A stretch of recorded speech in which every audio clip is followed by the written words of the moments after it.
All right, praise God. We're going to go ahead and get into our topic for today. As many of you have already seen via text or Twitter or Facebook or word of mouth, or even the single website, savingsingle.info, tonight's topic is going to be living debt-free. And our guest speaker is going to be Sister Rosie. And we just thank God for her. She's one of my good friends. And I've met her, I guess, back in 2008 for the New Lifers. She attends Pastor Robinson Church, and Pastor Robinson House of Prayer has been able to fellowship with New Life for a single fellowship time or two. And, of course, Pastor Robinson has even spoken at our church, I know, at least once. And but anyway, when I met Sister Rose and I met, we just instantly connected. She's a counselor at a middle school, and not exactly sure how long she's been in counseling, but that's been her professional career. And so we just kind of click on that with me having a slight counseling background as well. And but anyway, Sister Rose is very well versed in finances, and she's even when offer her services as far as budgeting and things of that nature to people in her church and people in the community and things of that nature. So this is a subject that I think affects all of us in some form or fashion, whether we're single, no kids, or single with kids, or single, or whatever capacity. Finances come into our life in whatever fashion or form of fashion that we find ourselves as a single individual. And, of course, the Bible mentioned a lot of things about finances and being good stewards. So I thought this would be a good topic. And when it came to my mind, who could I get him? Instantly, Sister Rose, came to mind. So, Sister Rose, I'm going to let her go in whatever avenue. Is probably going to be a subject that we'll revisit in the future, but I'm just going to let Sister Rosie go in whatever direction she wants to go in as the Lord leads her, and I'm just going to let her have the floor. So, Sister Rosie, take it away. Living debt-free.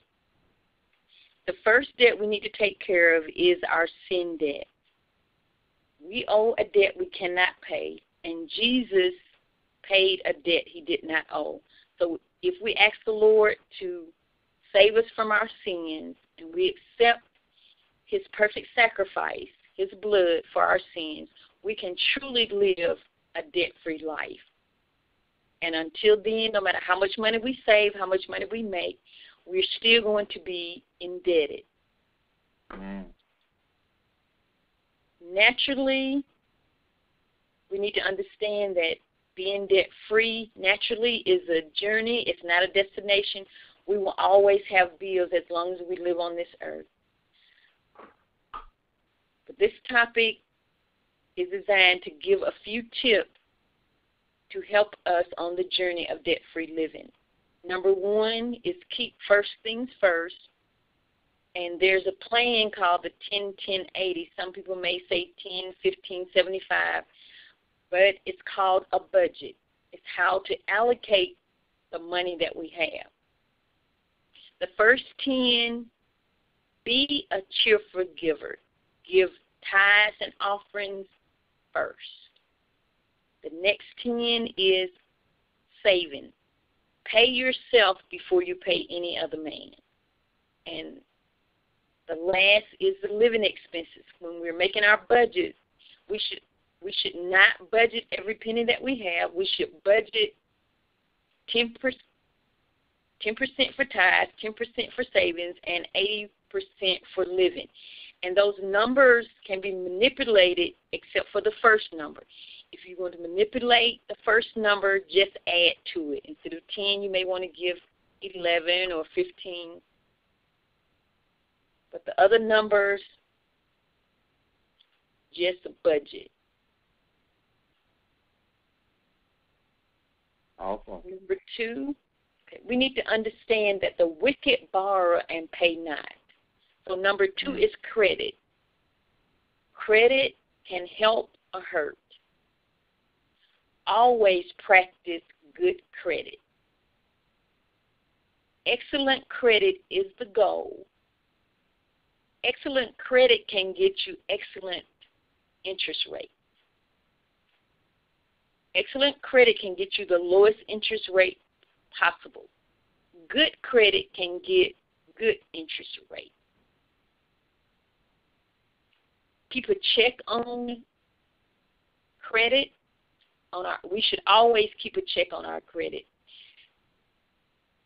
The government offers us 3 credit reports per year, and they are free. Some people, they just get all 3 of them at the same time. It's advisable to get one every 4 months, which would equal to the 3 free credit reports. Once you get the free credit report, you can also get your credit score at a very reasonable rate if you get the credit score at the time you get your free credit report. The next thing about credit is probably the number one budget eater. The number one thing that we pay most money for is probably our credit card. So on the topic of credit card, it's advisable to have just one credit card if possible, maybe 2, but it is not wise to have many masters, and it's not wise to have many credit cards. When we're choosing credit cards, it's advisable to choose one with 0 fees. No annual fees, no monthly fees, 0 fees. And it's also advisable to pay off credit cards every month. We can think about it like if we have bills that we can't really pay at the end of the month, we can't really afford what we're buying.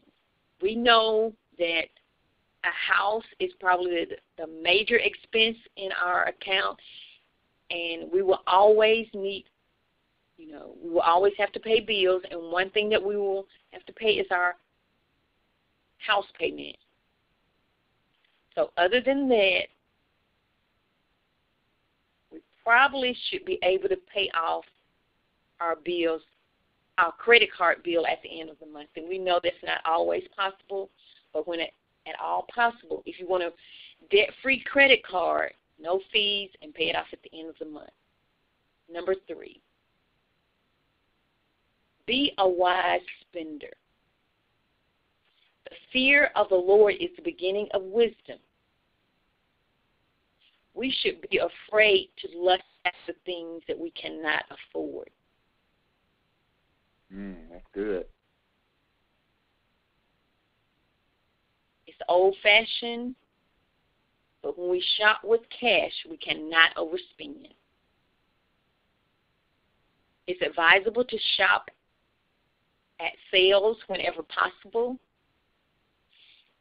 And another thing is to ask for a discount. Do you know that you can call your credit card company and ask for a discount? When you have excellent credit, you can communicate this fact to your lenders.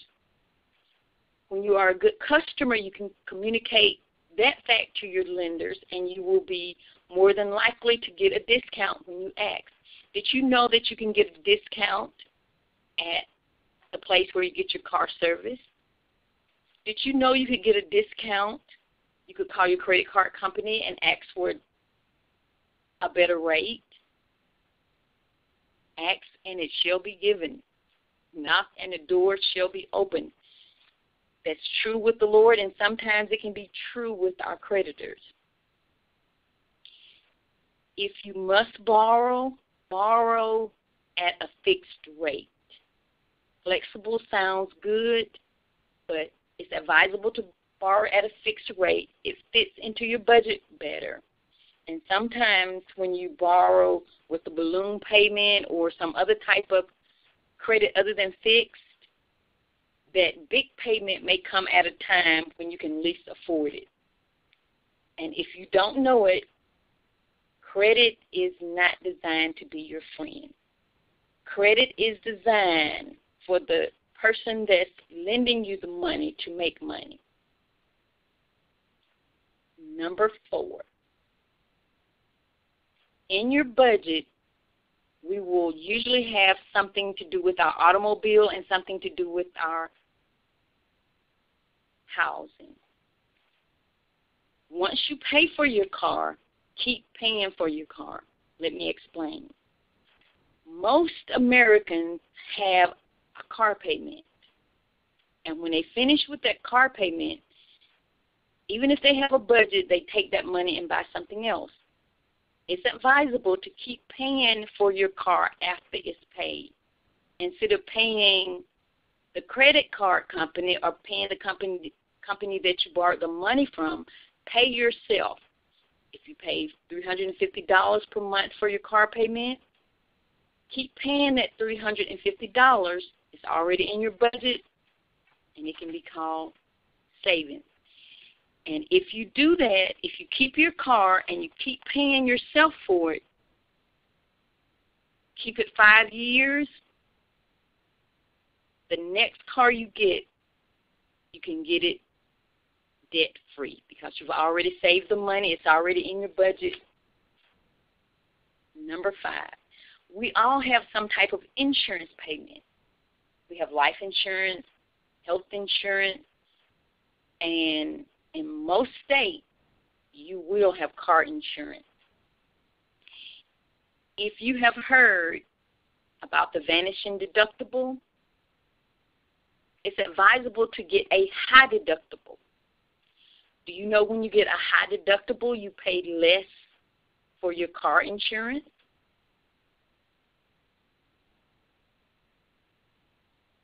Most things that we fear never happen. We know accidents will happen.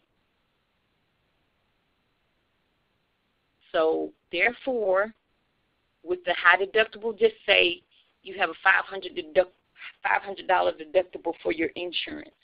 You could save up the $500, and if you ever have an accident, the money that you saved by having that high deductible, you've already saved it, so you pay the high deductible, pay lower monthly payments for your insurance, and you save your own money instead of having an insurance company save your money. And hopefully you will not have an accident, but we know accidents happen. Trust in the Lord and lean not unto our own understanding. In all our ways, when we acknowledge Him, He will direct our path. We need to take time to hear God. Take time to live.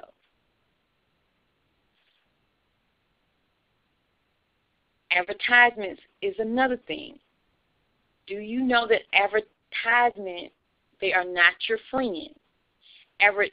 All advertisement is designed to sell you a product or a service. Be careful not to get carried away with advertisement. Lust is not the will of the Lord. Advertisement is designed to have you lust after something that you can't have, even if you can't afford it. Next, live a clean, healthy life. Live a life to the glory of God. Do you know if we eat, drink, and exercise to the glory of God, we can save a ton of money on insurance? We can save a ton of money. We won't have to pay for operations, high blood pressure pills, or certain things. We know that certain things are inherited, but it pays to live a clean, healthy life. Do you know how much cigarettes cost? Do you know the cost of alcohol? It pays to live a debt-free life. truly the servant is slave to the lender, we must learn to truly be lenders and not borrowers. We must practice being the head and not the tail. Talk is cheap, but let us show in the way that we handle our money that Jesus is truly our Lord. Let us show that we are the head and not the tail.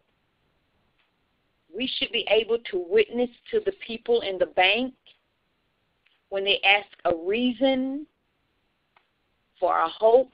We should be able to give a testimony to any man. And our credit report speaks volumes about what we believe. Talk is cheap. We must put our money where our talk is. The secret to living a debt-free life is the fruit of the Spirit, majorly speaking, temperance. Let us live in moderation.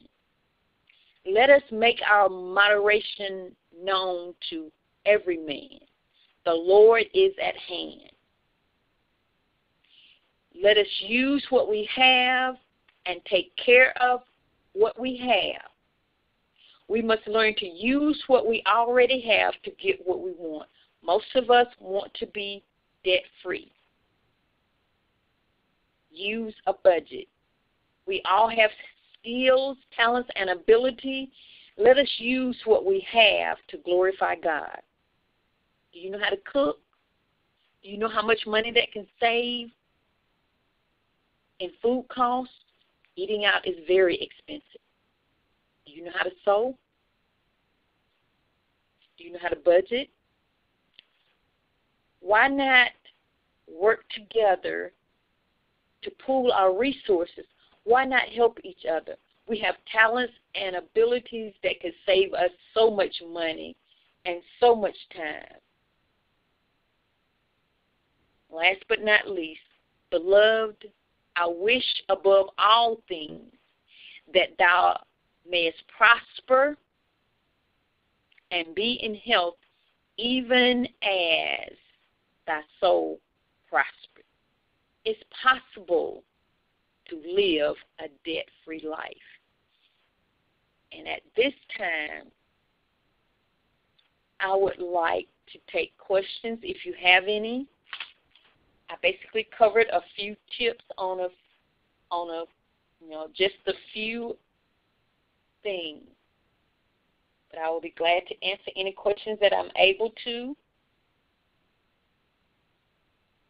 Awesome. Thank you, Sister Rosie. You said some awesome things. I like the way that you I like the way you gave an in your face. I guess I've never heard anyone say it like this. The secret to living a debt-free life is using the fruit of the Spirit, mainly temperance, as quoted from you. I really like that. That's awesome.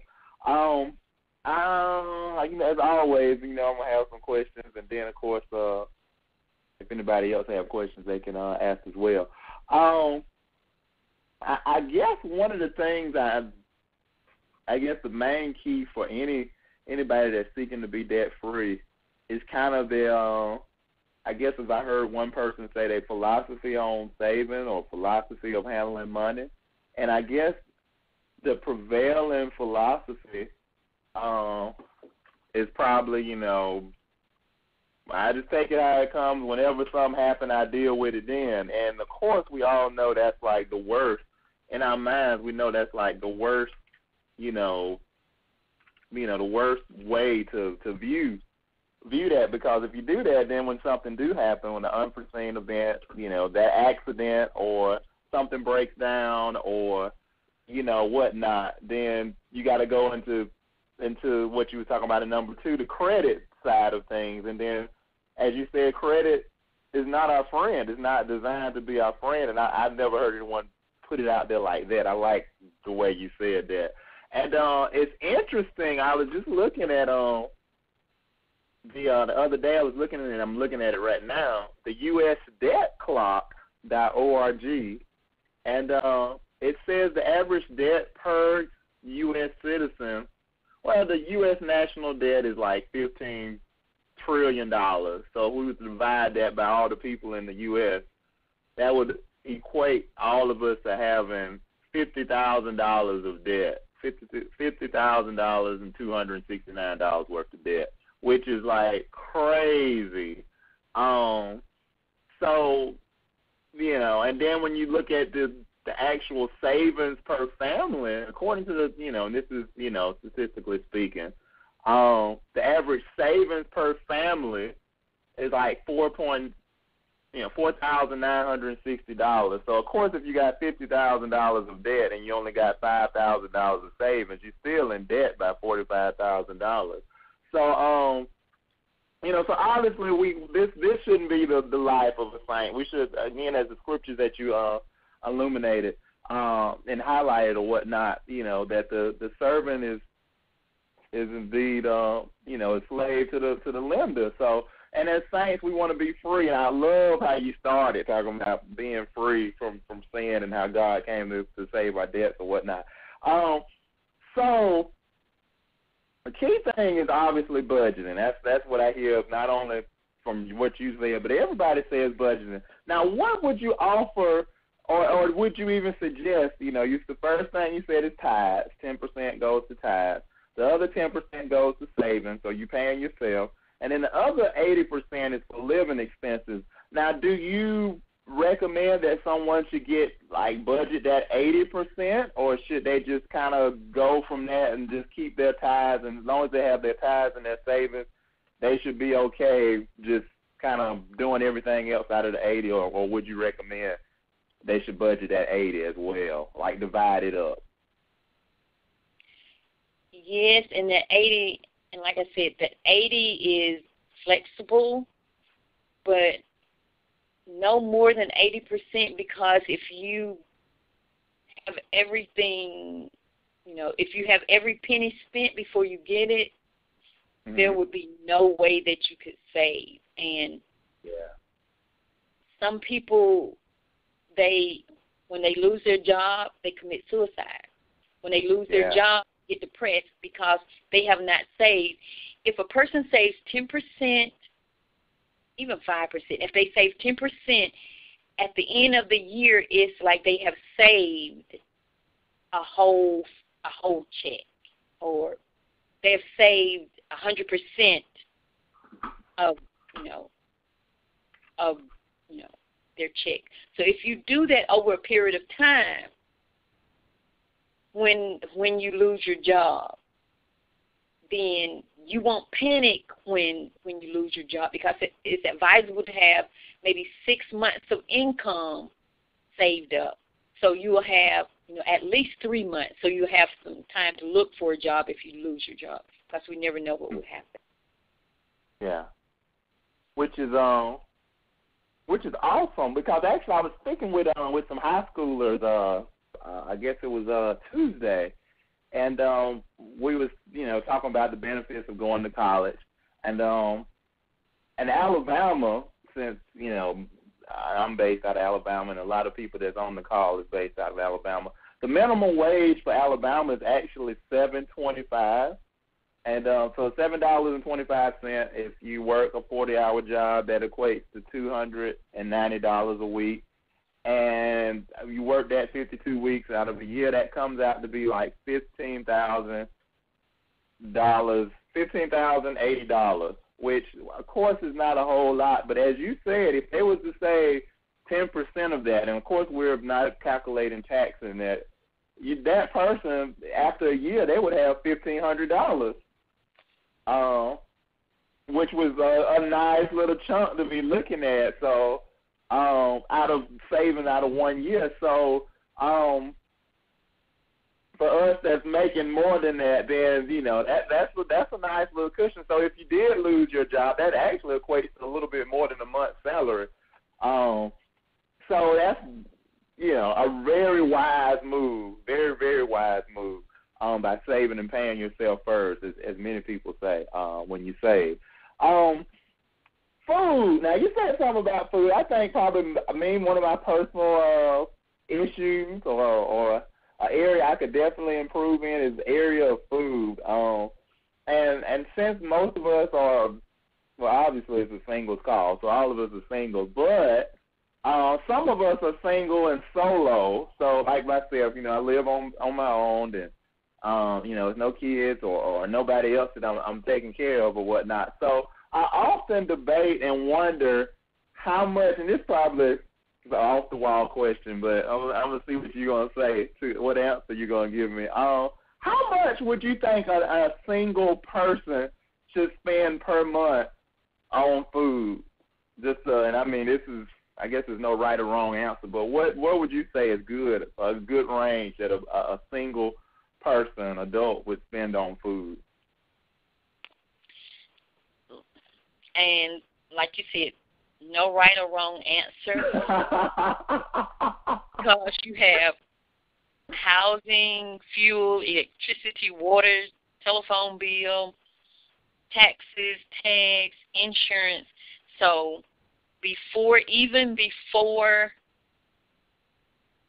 spend a penny, make a budget and break down that 80%. How much can you afford to spend on these things? And you can get a nice little money management calendar from any extension agency, and it has a nice little budget plan in there. So it depends on the individual. But what I would advise is that take maybe a week, a month is an excellent time to just write down what you spend on food. And as you see what you spend on food, and then put your other categories, then you know how in counseling you have is it called a baseline or something?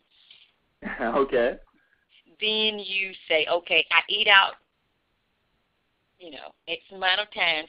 What will happen if I just made some soup or something? X number of times a month. And then, you have your food budget, then you can cut back. So no right or wrong answer. Okay. So basically you just you should just again, I guess that's going to be, like you said, no right or wrong answer. So it's kind of depending on the budget of that person, more or less. They really need to kind of put that food budget in perspective of their housing expenses and perspective of their automotive expenses, gas, etc., more or less.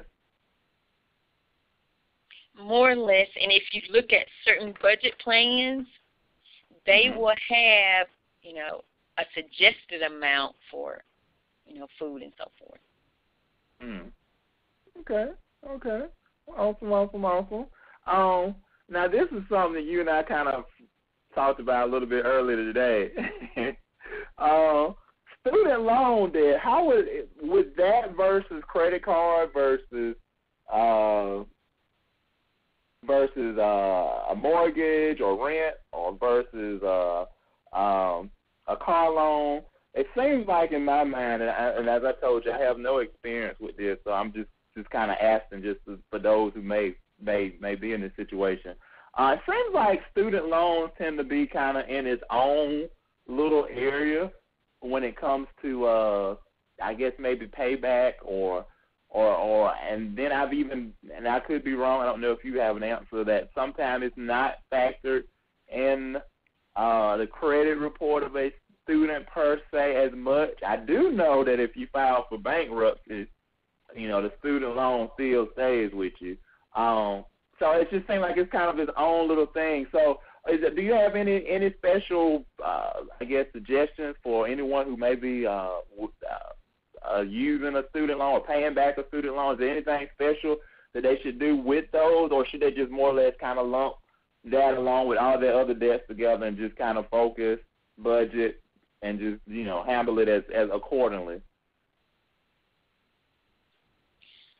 Again, If you ask for discounts and you don't get any, then put it with your monthly bills, education bill. And the one thing I like about education in Alabama is that there is, like when you do your taxes, you can claim that money that you pay, you can claim that on your taxes. And you can get a nice little, what do you call it, payback for your educational expenses. Yeah, and always shop around. Ask and do research. In some cases, some people have paid back student loans that they really didn't have to pay back. Like if you work in a certain area, especially in education, you work in a certain type of area, you can get a very, very nice discount on those student loans. And sometimes you don't even have to pay those back, at a certain percentage or something. So always do the research. Okay, awesome. Now, you mentioned education being a tax break. Are there any other tax breaks that you know of that maybe you may be able to share to the listener? Education is the one I love most. And people with houses, of course, those housing, that money that you pay for taxes, and there's a pretty healthy housing discount that you can get. And of course, go ahead. I'm sorry. Somebody with children, I'm sure they know about the tax that they can get for, that's allocated for each child. And always do the research. You have a bank, and hopefully you have somebody at the bank that helps you with your budget. And they can tell you about discounts. A couple of years ago, President Obama was giving like $8,000 for people that bought a house for the first time. Yeah. So there are a lot of discounts out there, but we have to keep our ears open for those. Yeah, that's awesome. And I actually have a tax list I just thought about since I'm sitting in front of my computer, and I'm just gonna go through them. Actually, some of you all may know Sister Rumi. I don't know if she's on now. I'm putting her on blast if she is or if she's not. But she's actually an accountant by trade down there in the Virgin Islands, and she sent me a list of some income tax breaks that you may be able to use or whatnot. Of course, she mentions dependents, which Sister Rosie's already mentioned. I guess she also mentioned mortgage interest is actually you're able to write that off. Contributions, donations to church, tithes, nonprofit organizations like the Red Cross or whatnot. Student loan interest, which you mentioned that, educational breaks. Tuition payment, Social Security income, rental income, medical expenses, property taxes, health insurance, and any other income such as losses from like any type of side hustles or side businesses that you may be a part of. You can write that off, particularly with losses or whatnot. So, and again, as you say, I guess it pays really being, I guess as the Bible says, we destroy it for a lack of knowledge. So really what we don't know really can hurt us. So, and so that's really good. Other things, consolidations. I don't know how this works. I hear about it from time to time. I hear sometimes where it's good or bad. And I don't know if you have any experience with this, Sister Rosie, but where people can, I guess, maybe call a third party, maybe if they have multiple credit cards or multiple types of debts or whatnot, and I guess they call a consolidation company, and in essence, that you give them all of your info concerning your debts, and I guess they kind of be like the mediator, so to speak, and in essence, they put everything in one, so you only paying this company, and then they kind of and supposedly reduce all of your debts versus you paying, out to each individual creditor. They just kind of, you pay them and they take care and negotiate lower rates and all this jazz. Is that something, would you advise that, or what are your thoughts on that? I always say do the math. If you get ready to pay for something, do the math, because if you don't do the math, consolidation could mean I'm consolidating your bills all together, and you're going to pay your bills, plus you're going to pay me 10%. So always do the math.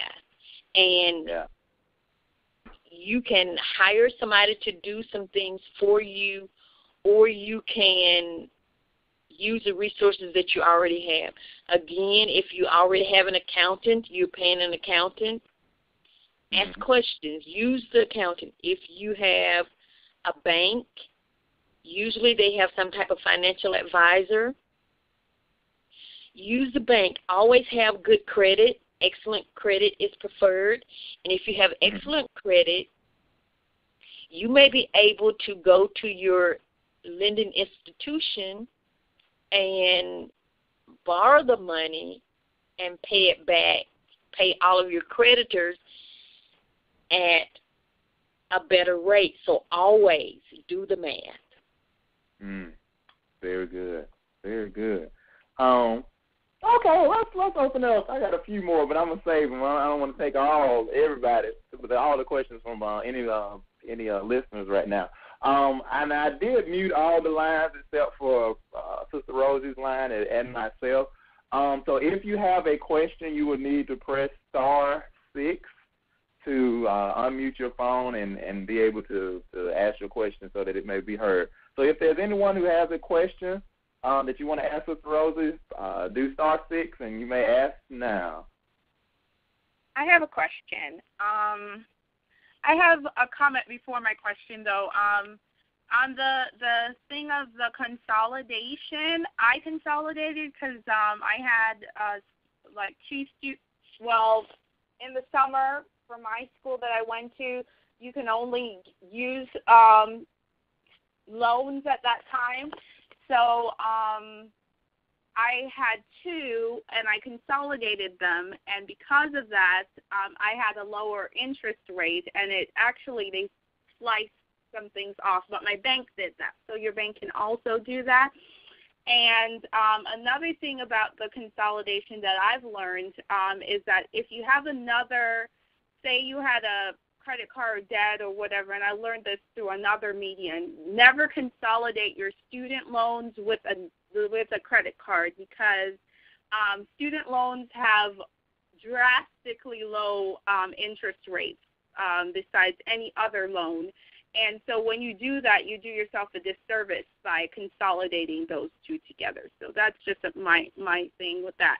And my question for Sister Rosie is that you talked about debt elimination, and I know a lot of people that's in credit card debt, and I wanted to find out, how do you start that process? Because I was talking to somebody even today, and they just kind of have, and again, I really appreciate what you were saying, because it really does.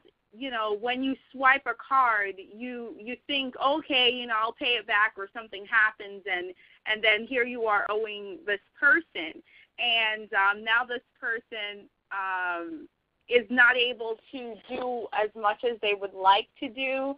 How would that person start if they have a really large credit card bill to kind of slice off those payments? What would be a good strategy to get that done? Okay. You understand the question? I don't know if I was too long with my question. Okay.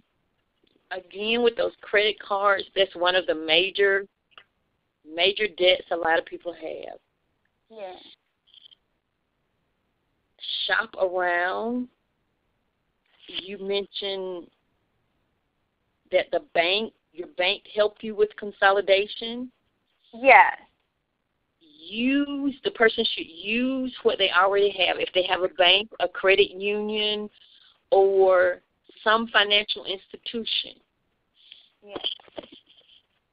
Credit card companies charge high interest rates as a institution.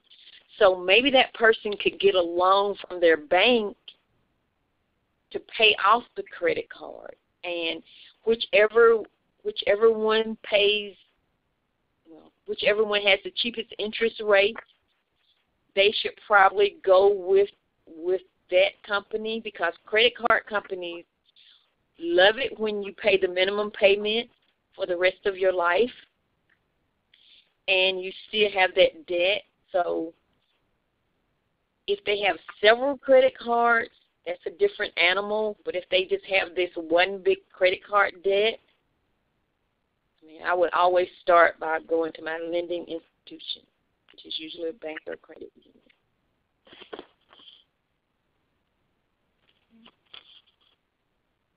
Does that answer your question?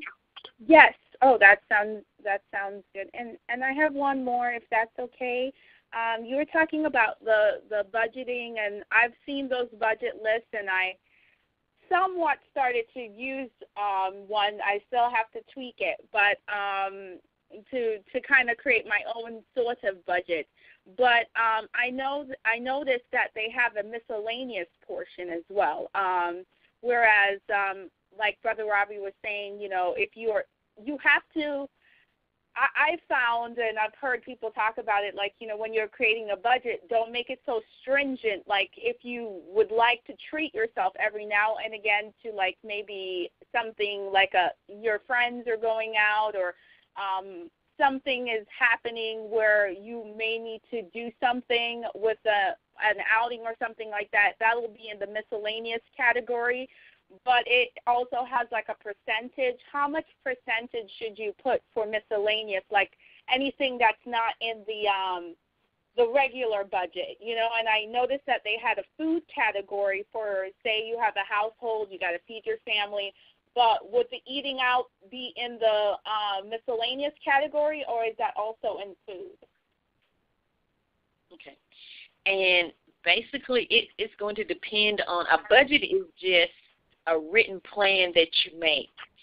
Yeah. There are written budgets with different categories listed in. The one I'm looking at here from the extension agency, and I get it because it's free, and you could write it on a piece of paper. It doesn't matter. There are fixed expenses and there are flexible expenses. With the fixed category, like your house payment, your tags, and your telephone, those are fixed expenses. You're going to have those every month, and whatever plan you have, that's how much you're going to pay. But your food and your miscellaneous, which it sounds like you're talking about entertainment. Well, just not that I am, but say you wanted to do that. It's just kind of, I wouldn't necessarily, I'm not much of a, anyway, but, not that would be dumping all my money, but I guess it would be nice to have something in case you wanted to do something. Or is that when you're doing a budget, should you worry about that, or is that really important to have a miscellaneous category in case something arises? I'm just talking about, like, odd things. You don't want to be caught like, oh, it's not in my budget, I can't do it. But you have, like, a miscellaneous that you can tap into in case. Mm-hmm. And you should always, you should have an entertainment. Entertainment is one of those flexible expenses that we will have, because a budget is not designed to make you a slave. A budget is designed to make you free. So exactly, yeah. So with your 10% savings, even if you wanted to, you say, well, it's not in my budget and this is what I really want to do. I have saved this money. It's my money. I can spend it. I can spend all of it if I want to. So if you do it over and over, you're being a liar and you're not really sticking to a budget, but it's your savings. You're saving it for when you want it, when you need it. So I would have a miscellaneous category, but when you save, it's your money. You're not borrowing it. You're borrowing it from yourself. So, it's just a way to keep you on track, not a way to, say, I can't do this if you really want to do it. Does that answer your question? No, it answers my question.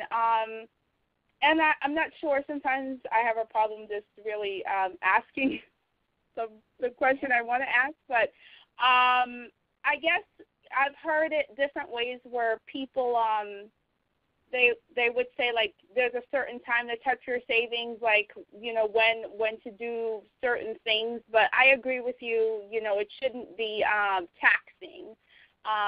So I appreciate what you said. Thank you. But again, if every weekend people go into their savings, they say, well, I just really want to do this. I really want to buy this. That's not a budget. That's just something you're saying. And exactly. Most people with problems like that, they would never stick to a budget anyway. But it depends on how disciplined you are and what you're willing to do. Amen. I agree. Thank you, Sister Rosie. You're welcome. Awesome. Sister Rose, I want to ask this because that question or your answer just gendered another question. Do you think, and I've heard other people, said, today they find it better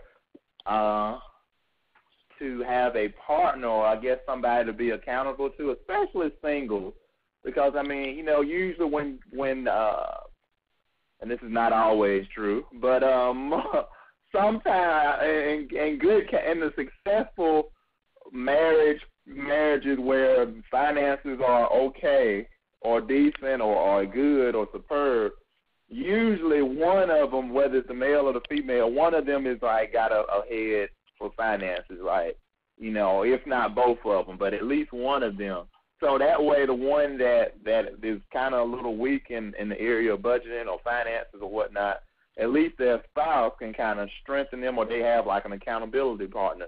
But as single people, let's just say somebody doesn't, like you said, the person you was mentioning, the person that creates a budget, but then every week they're dipping in their savings account. So it's it don't even matter that they have a savings account. It's basically just like a checking account because they're they keep pulling from their savings or whatnot. So it's they don't have the discipline. So what would you recommend for someone like that?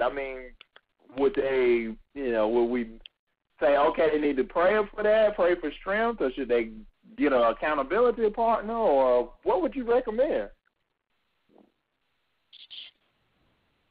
I'm thinking,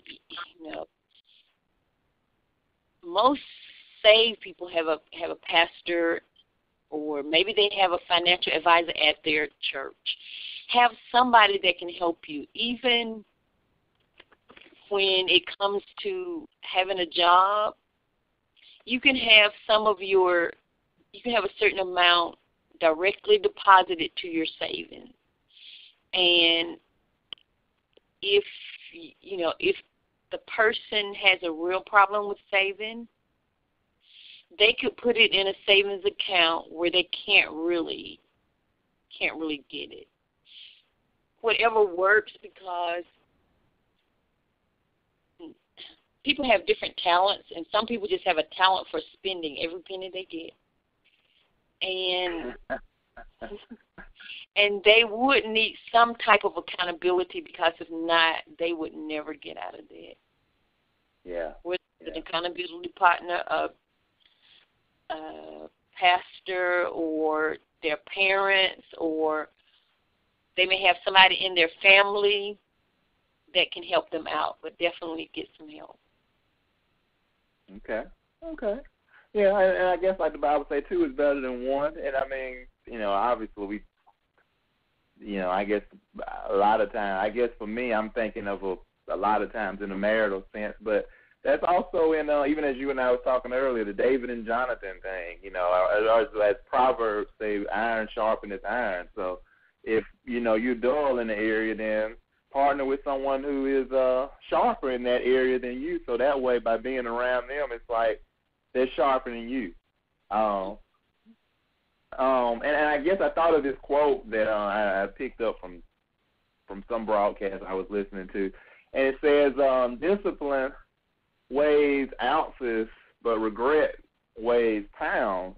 So, it's, if you're putting your 10% or even more aside, you could easier get, whatever thrill or thing or dress or whatever it is that you want to get, instead of waiting, but in the end, the regret of bigger things, emergencies popping, or better yet, I guess as I hear a lot here, even at my job, and I work, at a college, and we're talking people with, master's degrees or maybe even higher who's worked professional positions, and it's like, they're in their late 50s, 60s, and they worked at this place, 25, 30 plus years, and they say they can't afford to retire.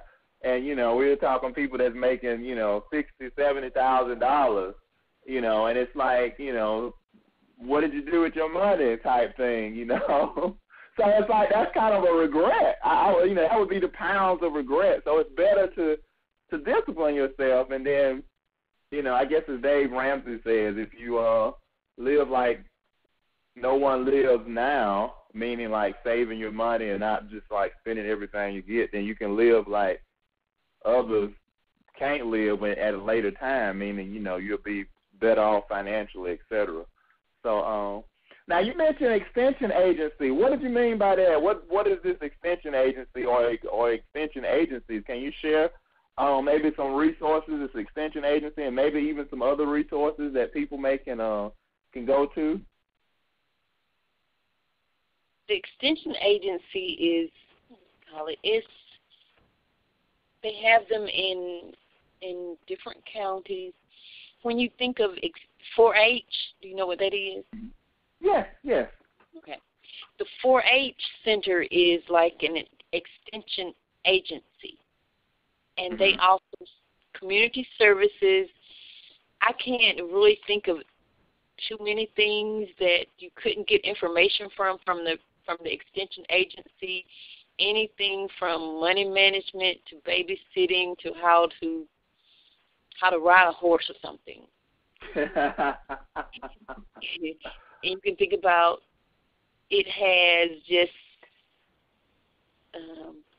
natural resources, pamphlets, booklets, different resources. And you could go on their website, the 4-H.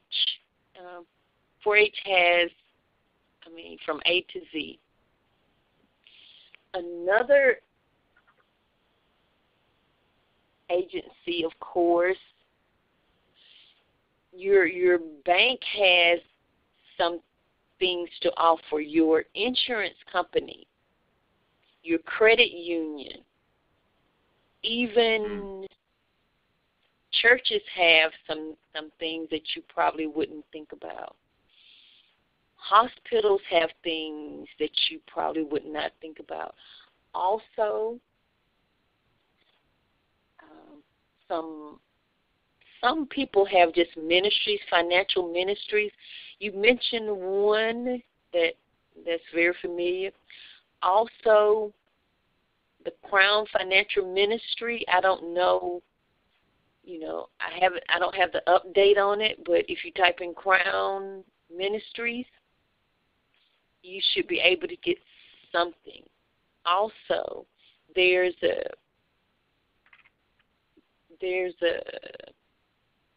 organization called Debt Proof Living by Mary Hunt, and she sends out a newsletter.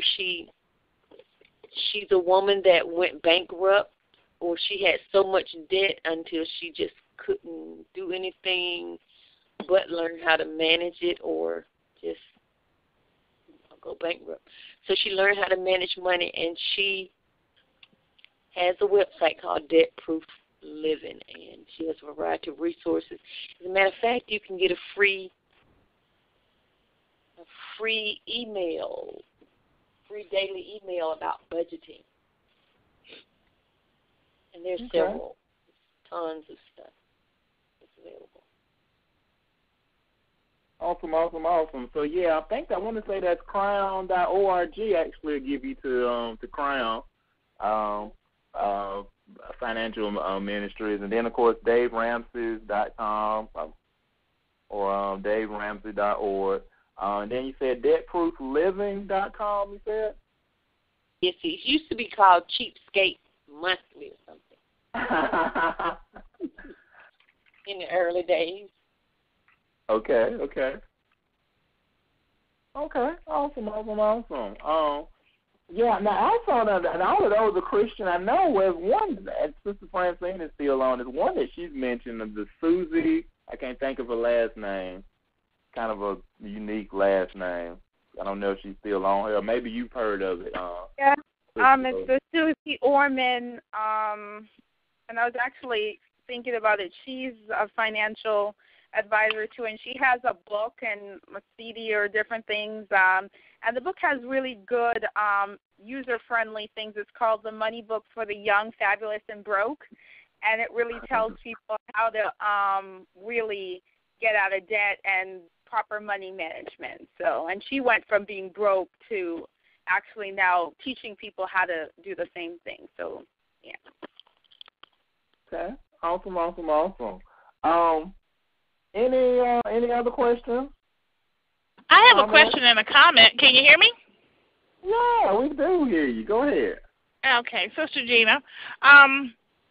One of the things, you're talking about having this budget, and this is something I learned through trial and error. And I think the young lady had said, when you have a stringent budget, that can also be a detriment.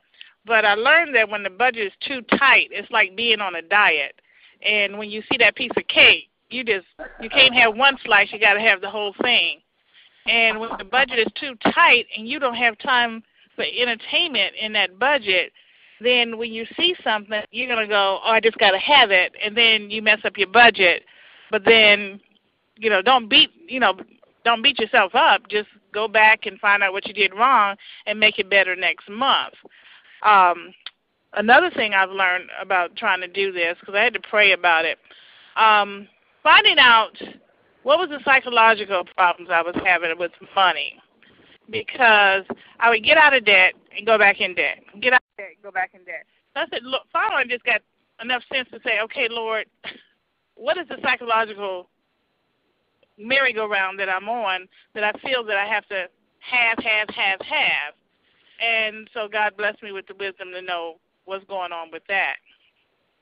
So sometimes we do have to pray and ask God, why do we feel that we got to have a need to have the bigger things, the this and that, and it's something tied into our emotions. Like if we get angry, maybe you don't, but you go spending more money than you thought you needed to, So those are some things I found out.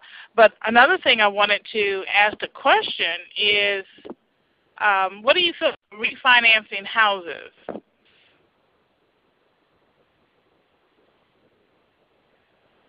It's a very good topic. And going back to do the math, always do the math. If you can refinance at a lower interest rate, especially at this time in the market, it's a good idea. But again, do the math, read the fine print, and if you can refinance make sure you're not doing second mortgages, because some people think they're refinancing, but they're doing second mortgages. Or, some other things, but make sure you remember that fixed interest rate. Right, not the variable. Not the variable, not the arm, not the balloon. Right. Fixed interest rate, and make sure you have someone there that will read the fine print, even if it's you. Because some people get, like maybe they will get a lower interest rate, but they will get a longer loan. So when you do the math, you can see how much you're paying, and if you're going to save a significant amount of money with refinancing, then you do the math and you read fine print, and it's a better deal. It's advisable for you to go for it. Okay.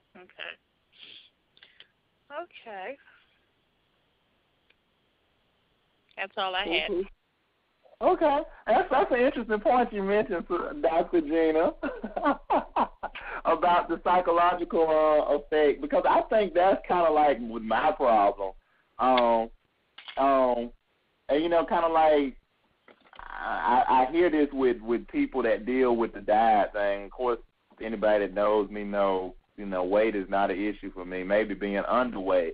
But, so, it's like some people, they get mad, they get depressed, they like go eat or whatnot, and I think that was kind of like my thing. It's like, oh man, whatever, I don't know, whatever.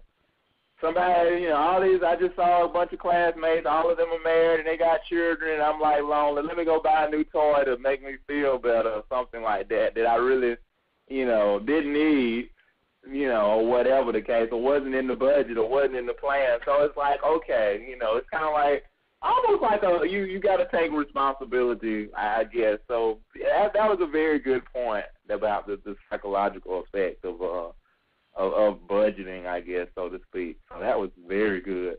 Any other thoughts on that, Sister Rosie? Since you're more of a counselor than I am. No, just I think advertisement plays a big part, because advertisement tells us that we deserve, if we feel bad, we deserve a pick-me-up. If, this is what I really want, and so sometimes the way we're programmed, we think it, like we think a certain way, so, when we correct our thinking, we will correct our problems sometimes. That's so true. Because it's like it's so obvious with any commercial, but I think we all see it with the beer and the cigarette. I don't even know if anybody do cigarette commercials anymore, but the beer commercials, it's like, if you drink this beer, then, everything, you're going to be so happy and everybody's going to want to be your friend and, blah, blah, blah. And it's pretty much with all commercials. I mean, if you eat this food, you're going to feel so much better. If you buy this car, then, you're going to be like just a big man on the block, or, a big lady on the block, or whatever. You wear this dress, you wear this name brand, then, you're just going to be so cool. And like you say, it's I guess really they play on all of that, on the psychological factors, or I guess you could say. And I was trying to find something. I know I have this on my computer, but I can't find it. It's the 7 demons of selling, or 7 demons of advertising. And one of them, which you mentioned, Sister Rosie, about lust, about it incites lust to, you got to have something that you really don't need, or you need to wait for if you do need it. Wait until you can afford it. I don't know. I can't remember the other 6, but it was really amazing. It was a short little article, but it just kind of, I guess it just kind of analyzes commercials now and just what they incite, most of them now, to kind of get people to get up out their chair and get to the store and buy whatever, they're advertising or whatnot. So it's pretty amazing. It's pretty amazing.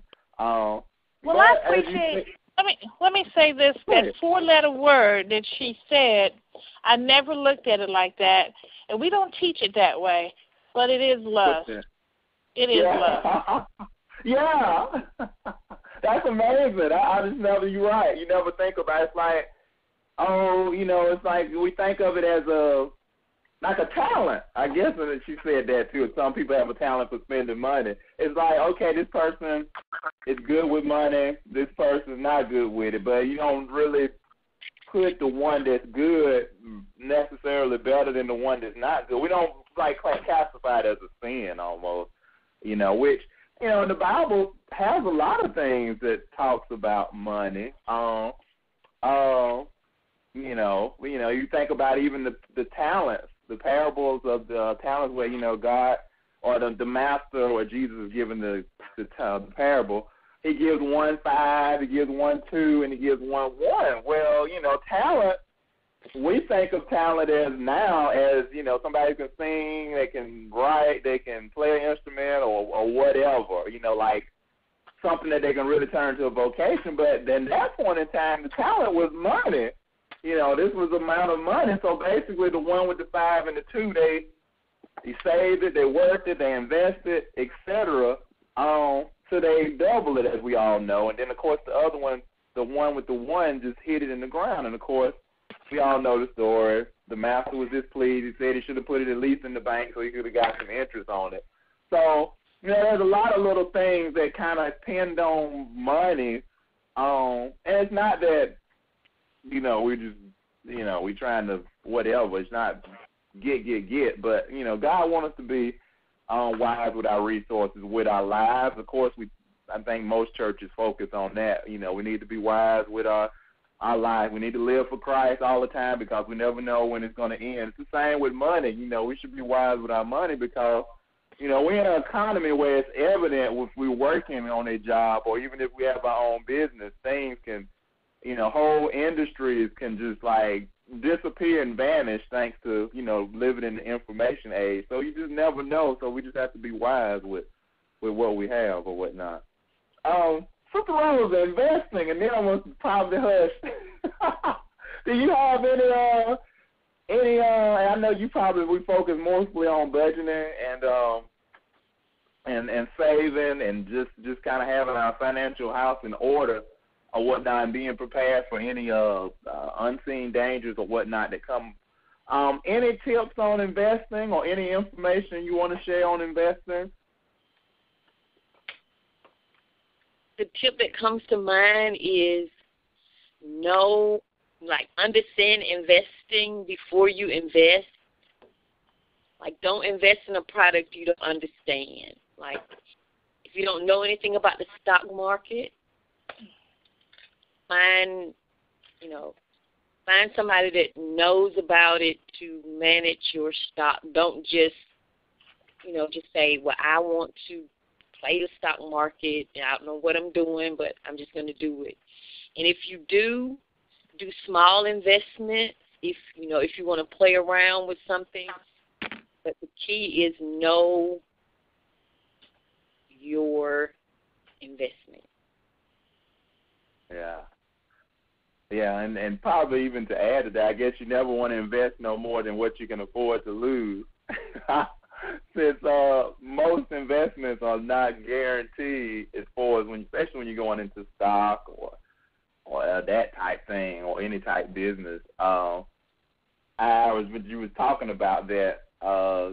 My first job that I worked, community college job, I had 2 older co-workers or officers in the same hall, and I didn't know it at the time, but I guess I quickly found out that they had money, and one of them a considerable amount of money, which from what was rumored, he was a millionaire, which probably was true. But him and the guy and the lady, and they would always I would hear them 2 or 3 times a week at least, if not every day. They would be on the internet looking at their stocks, I made, whatever, and I remember the one who was, supposedly a millionaire or whatnot, came in her office laughing, I lost $20,000 today, just laughing about it. which obviously I don't think he was lying that he lost $20,000, but obviously he was at a point that, $20,000 didn't hurt him because he was only investing what he could afford to lose, so to speak. So, but probably for most of us, maybe I won't say. I know for me, I came up to $20,000. I don't know if I'd be laughing about that unless the spirit of joy was on me or something. But in a normal state, I wouldn't be laughing if I lost $20,000 in the stock market. But I guess you only could invest what you can afford to lose or whatnot. And I guess that's the whole point of the risk, and it's being a risk in the risky area. Any other questions, comments?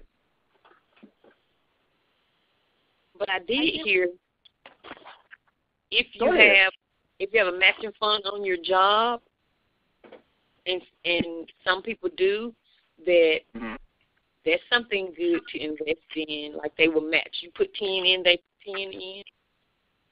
Okay, yeah, like the 401k or whatnot,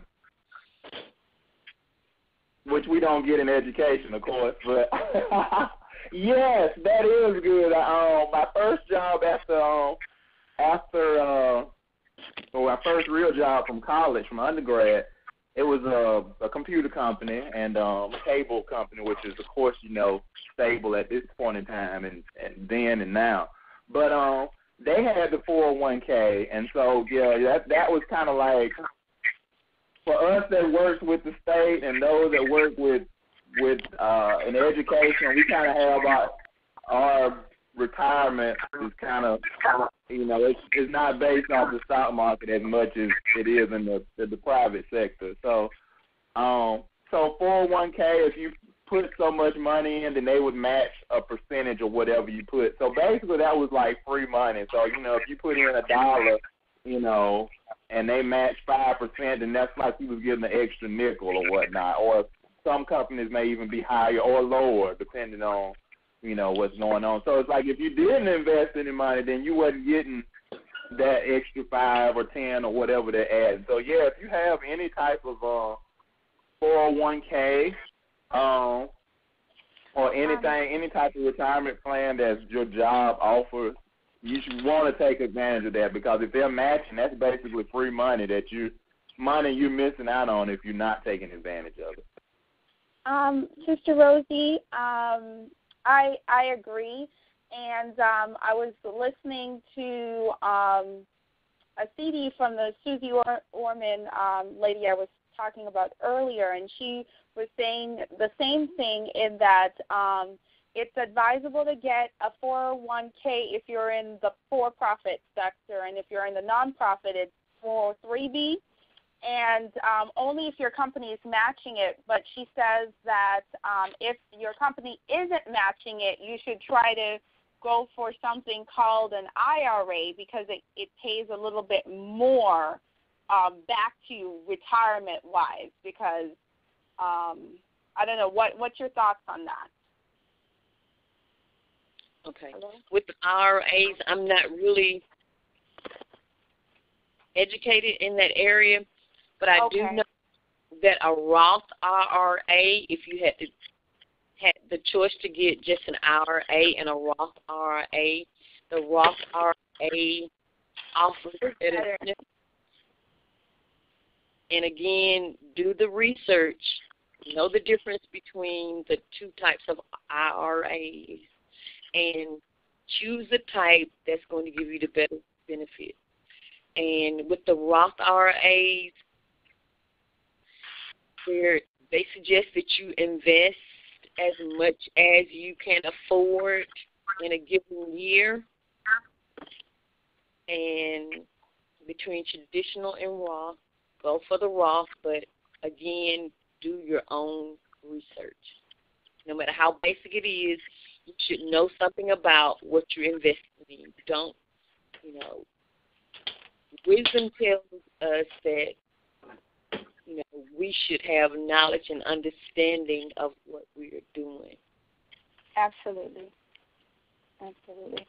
I'm limited on the topic of the IRAs as well, but I do know this little piggyback on that, the IRAs, based on what she was saying previously, just for anyone listening in the future, in that initially you can't just get a Roth IRA. I believe, from my understanding, you have to first get the IRA and then roll it into a Roth. But, as you said, do your own research and everything like that. But I guess I just threw that out there just for retirement options. Again, do your research for that, because sometimes, our companies give us these things or whatever, but just make sure you're investing where you get the most return on your investment versus just investing because the option is there. There could be a better option out there. Yeah, and the cool thing, add into that, and I think I might have said this in the tax breaks, and maybe even Sister Rosie mentioned it, one of the cool things about the RIA, or Roth RIA I'm looking at now, whatever you, up to a certain point, you can get a tax break for, investing so much money into those. I mean, it's limited. Like, I'm looking now, I think it's like maybe, I don't know. I guess it's going to vary from state to state. But, you might can put 4, 5, 6, 7, 8,000 in there depending on your state, and not be counted against you. Now, of course, if you pull out of that Roth IRA or IRA, then they're going to penalize you heavily.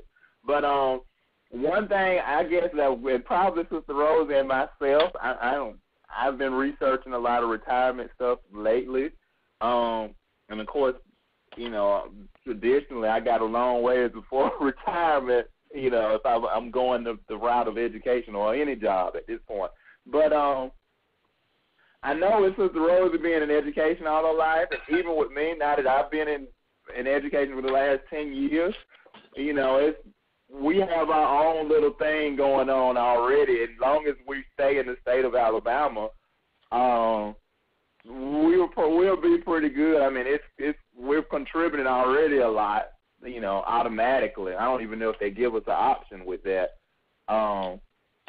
whether we want to or don't want to participate in it. But either way, it's kind of like something that's already set up with us. But I think if I was in private sector, because pretty much my goal is to stay with education for the most part, I think if I was in a private sector job, as volatile as jobs are now, and people don't stay on the same job for 20, 30 years like, our parents did or whatnot, I would definitely, if I was in private sector, look into something like a Roth IRA or some other type of alternative, even a mutual fund. I actually, the summer I graduated from high school, I got it was a decent paying job at the time. We're talking 1997, $7.50 an hour for a summer job, when the minimum wage was $4.25 at that point in time. So I had started a mutual fund then.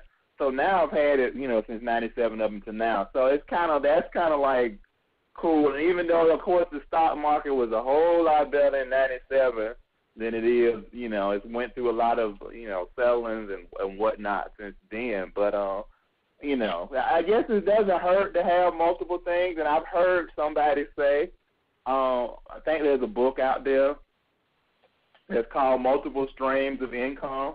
And, I mean, this is probably more going in the investment side for certain. And, there's so many ways you can go in finances. But it was saying that his thing was like you should have, like, multiple things. So you shouldn't necessarily have your eggs in one basket. But, of course, again, you want to do your research. You don't want to be so spread thin that nothing's really covering you either. So, again, like Sister Rosie's been saying, we need to do our research and be, learn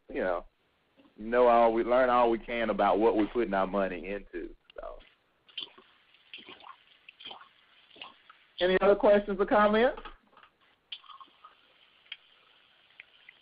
Praise God. Praise God. Well, we thank you, Sister Rosie. I know we pulled it out of you. You probably wasn't expecting to be the dartboard. So we probably asked you more questions. I guess the question and answer was probably longer than what you presented, but you gave us some very good ideas. You gave me some stuff that I'm definitely going to chew on and keep in mind in the area of finances. Let's go ahead and transition into our prayer request section.